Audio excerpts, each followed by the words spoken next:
Howdy Zinesters! I have a fun vlog for you today. It captures a trip I took earlier this spring, as well as some prep for a festival. If you're new here, hi, my name is Dayna. I love zines. I've been making them for most of my life, and I love sharing what I love about DIY publishing with all y'all on the internet and helping build a community around these DIY publications. I was lucky enough to get to go to Phoenix, Arizona for a long weekend. I had been to Phoenix once before in 2017 for Phoenix Zine Fest. And it's a city that, while I don't know it well, I had fun exploring last time and was eager to get to explore it again. The weather was beautiful. It was like perfect, warm spring weather. It wasn't, yet the hot desert heat. And I had a really good time. One of my oldest friends, she actually used to work as a food reporter in Phoenix.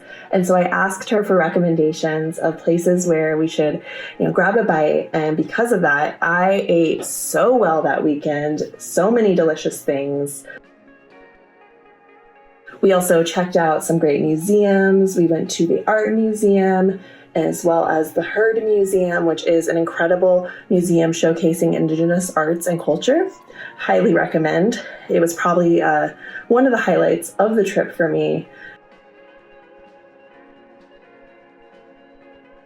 And then while we were there, we also checked out a baseball game, and we went to a concert. We got to see Refused on their so-called farewell tour. And they're one of my very favorite bands. So getting to see them one last time was really a treat.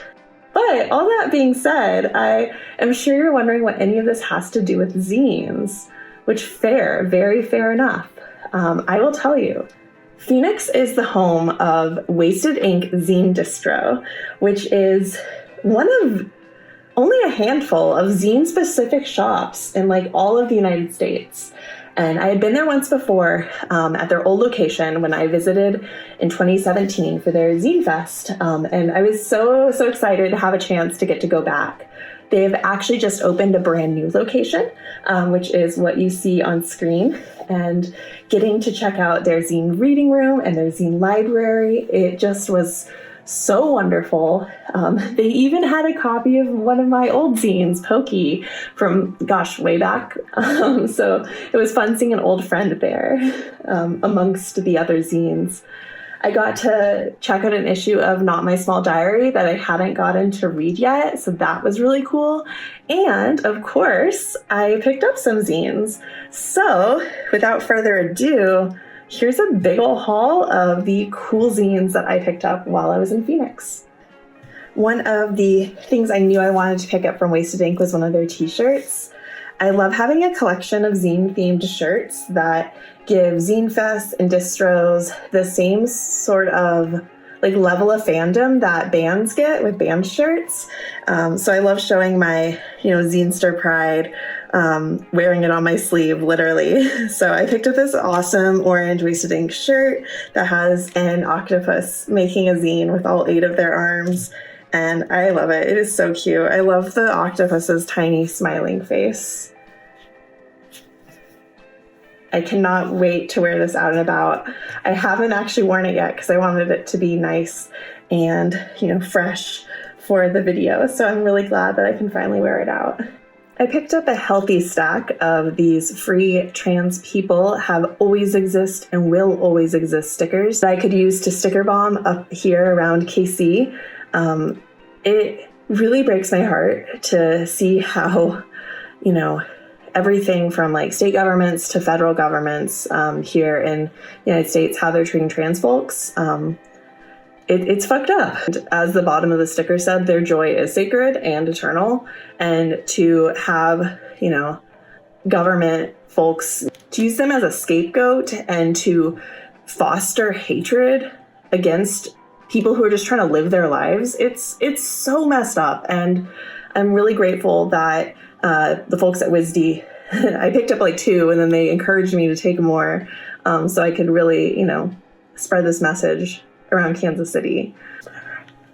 I also picked up this ultra cute Wasted Ink Zine Distro sticker, and it even gives a shout out to Paper Jam and Print, which is their sister shop. And then this amazing sticker. I'm a big fan of like vermin animals, so possums and raccoons, and this one with possums, raccoons, and skunks screaming, shaking, and crying. Just, it was everything.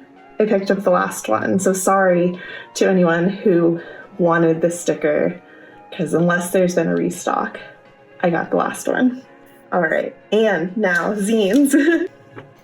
First up, I picked up If You Know, You Know, which is a Bagelfelds zine. So looking at it, I loved this like super high contrast, super graphic cover, and I saw Bagelfeld and this border of bagels and thought like maybe it's a bagel fanzine, but it turns out it is a comp zine created by the staff of a Phoenix bagel shop, and I love that. I love a good comp zine. I love zines that are kind of from unexpected places, and it has some amazing hand collaged spreads. There's a really great spread in here. Yeah, here it is. You can create your own weirdly specific Facebook shirt. So using my birthday and the letters of my name, I would be an administrative assistant Cancer who collects bonsai trees, and I don't trust the government. Eating sesame seed bagels from Bagelfelds has destroyed the interior of my car. I love this. Like I said, I love seeing, zines come from unexpected places, and I love a good hand collage black and white zine. So this is like checking all the boxes for me. I also picked up this copy of Lackluster by Jolie Five Ash. I got to encounter Jolie's work when I tabled at Phoenix Zine Fest all the way back in, I think it was 2017. It was like a lifetime ago. And I totally fell in love with their work. They make such like cute human animal hybrid creatures and really fun comics. And this is almost like a sketchbook collection of work they created in 2023. So it was like a good sample platter of their work. I'm really glad I was able to add another one of their zines to my collection. And then last but not least from Wasted Ink, I got Cat Witch and Her Crush by Kayla Shaggy. I was drawn to this completely based on the title alone. Like, I'm a practicing witch, and my zine is called Cat Moth Crow. So you can bet something called Cat Witch is like right at my alley. This zine is a comic and has this really fun, kind of sketchy cartoon art style. And I haven't read it yet, but I'm excited to because, again, this is just the thing that's sort of right up my alley. But that's not all. I also picked up a freebie copy of the Phoenix New Times, which I don't know about y'all, but I feel like alt weeklies are like a sibling to zines. They definitely are not zines, but they kind of live in the same ecosystem. So I always like picking up a city's alt weekly when I am visiting because it gives me kind of like a vibe check on what the city is like. And finally, I picked up a copy of Fluke from Stinkweeds, which is a record store in Phoenix. I have read a couple of issues of Fluke in the past, and they're always so interesting. This issue is sort of like a memorial for Buzz Blur, who is an artist that Fluke got to know. It features interviews with them, kind of recollections and memories from their life, and it showcases also some of their artwork. And so while I did not know Buzz Blur during their lifetime, I'm glad that I've been introduced to their work now, and that I also get to add another copy of Fluke to my zine collection. Oh, and one last thing I almost forgot. I know so many of you are sticker aficionados, so I wanted to show off these stickers I picked up at Curious Nature, which is an oddities shop.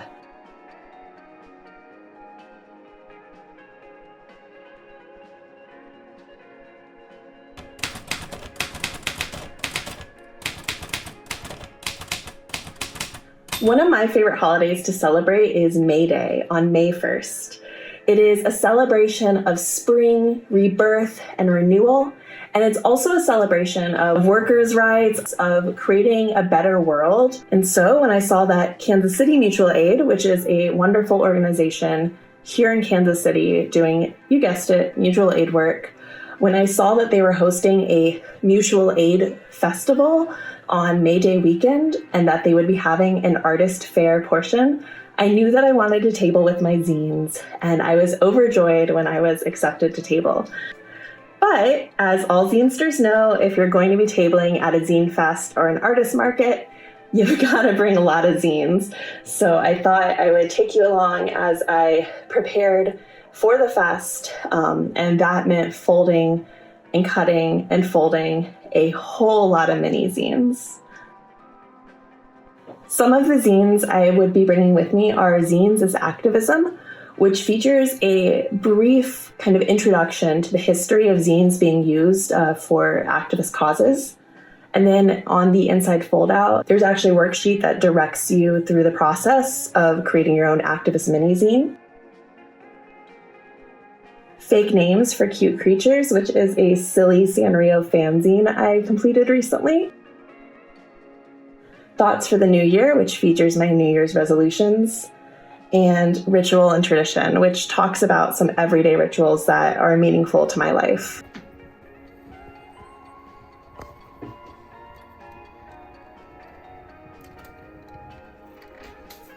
Snoopy's decided that on top of my printer is his new favorite place to sleep. I find him there all the time now. At first I was a little concerned he might break the printer, but he's been doing it so often lately and the printer has been fine that now I just find it really cute.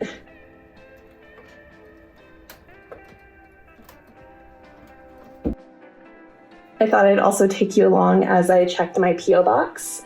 My P.O. box is in a train station that's also a bit of a tourist destination here in Kansas City, and the architecture is just spectacular. After I picked up my mail, I also treated myself to a croissant and an oat milk latte, and then I got right back to work.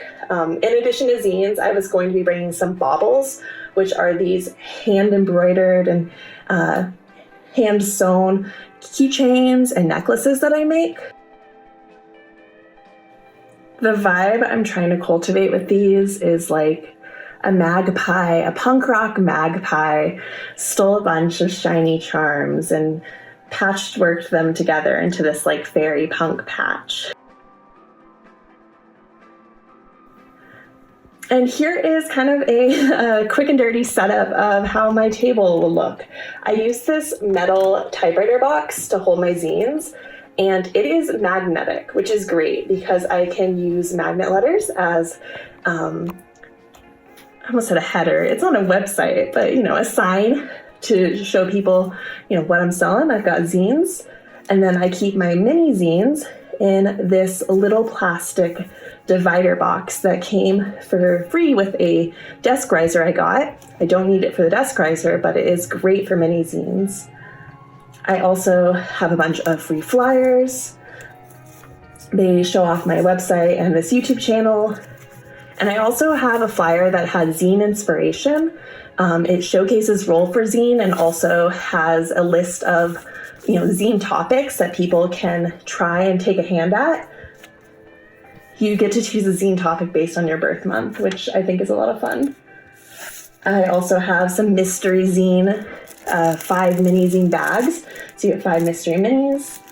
And then as I was saying, I use magnets to hold the boxes down in this typewriter box, and it's pretty handy. These are just magnets I got at the hardware store inside some recycled boxes from some old business cards. I also found these magnets that have clips on them at a thrift store, and they are great because they hold down the box, but I can also attach a sign. Business card holders are another great way to display mini zines. I got everything packed up and ready to go, and it was time to head to Goofball Skateboards for Mutual Aid Day. I got myself all set up and set to tabling. I'll be honest, I thought I was going to film more, but then I got really overstimulated. I'm usually all right tabling at fests, but for some reason, I was really having an introverted day. So tabling was a bit of a uphill battle for me that day, but I think my table turned out beautiful. And also I met a lot of really nice people. I talked to someone about moths and how wonderful they are. I also talked to another person about the tarot, and we both are vibing with the same deck right now, and so that felt really, really nice. And I saw so many of my friends. So even though I was a little overstimulated, it was still a wonderful day. Yeah, so that was the past couple of weeks, more than a couple of weeks, the past, month and a half in my zine world. In the meantime, I've also been working on 2 new zines, which hopefully they'll both be premiering pretty soon. I'm kind of in the home stretch of writing them. So then comes the fun part of collaging and creating the visual look for each zine. Yeah, so hopefully I'll have more to share on that front soon. And then of course, another issue of First Impression Zine Reviews will be coming very soon. I have a whole box of zines that I need to open on camera. If you clicked on this video and you made it this far, then give it a like. And if you haven't done so yet, also, I'd really appreciate it if you subscribed. It really helps get the video out into the YouTube ecosystem. It helps the algorithm share it with other folks who might be interested in the same things as you.